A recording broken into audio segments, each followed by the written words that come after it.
Iran और Israel तनाव के बीच मिडिल ईस्ट के बारे में बड़ी खबर सामने आई है। शुक्रवार को इजराइल ने ईरान पर हवाई अटैक किया था, जिसके बाद ईरान ने यह दावा किया था कि उसका कोई खास नुकसान इस हमले में नहीं हुआ। ईरान ने खुलकर सोशल मीडिया पे ये कहा था कि उसके एयर डिफेंस ने सभी हमलों को नेस्तो नाबूद कर दिया, लेकिन अब तस्वीरों में कुछ और ही कहानी सामने आई है। एक न्यूज एजेंसी ने इस हमले की कुछ तस्वीरें रविवार को जारी की हैं। सैटेलाइट से मिली इन तस्वीरों में तबाही का मंजर साफ देखा जा सकता है। तस्वीरों में दिखाई दे रहा है कि ईरान पर इजराइल के ताबड़तोड़ हमले ने उसके कई ठिकानों को नष्ट कर दिया। ईरान पर इजराइल हमले ने ईरानी राजधानी के दक्षिण पूर्व में एक सीक्रेट मिलिट्री बेस को भी निशाना बनाया है। न्यूज एजेंसी से जो फोटो जारी की गए हैं उसमें ये बात सामने आई है। ध्वस्त इमारतों में ईरान का पार्चिन मिलिट्री बेस भी नजर आ रहा है। यहाँ पर अंतर्राष्ट्रीय परमाणु ऊर्जा एजेंसी होने का शक है। दावा तो यहाँ तक किया जाता है कि ईरान ने इससे पहले उच्च विस्फोटकों का परीक्षण यहाँ किया था, जो परमाणु हथियार को ट्रिगर कर सकते थे। इसके अलावा खोजिर सैन्य अड्डे के पास भी तबाही का मंजर दिखाई दिया है। इसके बारे में विश्लेषकों का मानना है कि ये भूमिगत सुरंग प्रणाली है और मिसाइल उत्पादन स्थलों को यहाँ छुपाया जाता है। इजरायली सूत्रों ने यह भी कहा है कि 4 S-300 एयर डिफेंस बैटरियों पर हमला किया गया था, जो रणनीतिक स्थानों पर थे।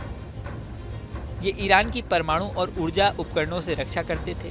इसी के साथ तस्वीरों को देखकर ऐसा प्रतीत हो रहा है कि तेहरान से दक्षिण में इमाम खुमैनी अंतर्राष्ट्रीय हवाई अड्डे के पास के स्थानों को भी निशाना बनाया है।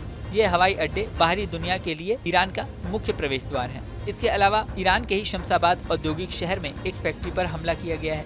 क्षतिग्रस्त इमारत के ऑनलाइन वीडियो TIECO नाम के फर्म के पते से मेल खाते हैं, जो खुद ईरान के तेल और गैस उद्योग के रूप में जानी जाने वाली उन्नत मशीनरी का निर्माण करते हैं। वहीं भारत ने IT मिनिस्ट्री ने यहाँ पर गलत सूचनाओं के संबंध में सोशल मीडिया कंपनियों को सलाह जारी की है। बता दें कि सोशल मीडिया पर ईरान और इजराइल को लेकर तमाम सूचनाएं प्रसारित होती रहती हैं। इसी के मद्देनजर IT मिनिस्ट्री ने गलत सूचनाओं को रोकने के लिए सलाह जारी की है।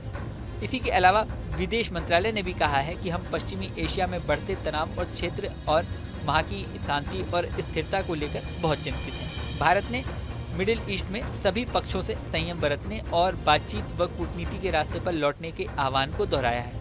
भारत ने कहा है कि जारी शत्रुता से किसी को कोई फायदा नहीं हो रहा, इससे निर्दोष बंधकों और नागरिक आबादी को नुकसान उठाना पड़ रहा है। इसी के साथ भारत ने यह भी कहा है कि हमारे मिशन भारतीय समुदाय के संपर्क में है।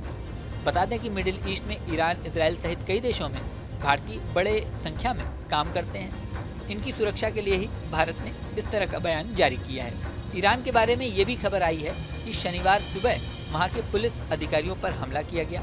तेहरान से 1200 किलोमीटर दूर पुलिस के बल पर हमला किया गया, जिसमें 10 से ज़्यादा पुलिस अधिकारियों की मौत हो गई। हालांकि इस हमले की जिम्मेदारी किसी ने भी अभी तक नहीं ली है। इस वीडियो में फिलहाल इतना ही। बने रहें न्यूज नेशन के डिजिटल प्लेटफॉर्म पर। न्यूज नेशन अब व्हाट्सएप पर खबरों की ताजा अपडेट के लिए न्यूज नेशन के इस QR कोड को स्कैन करें।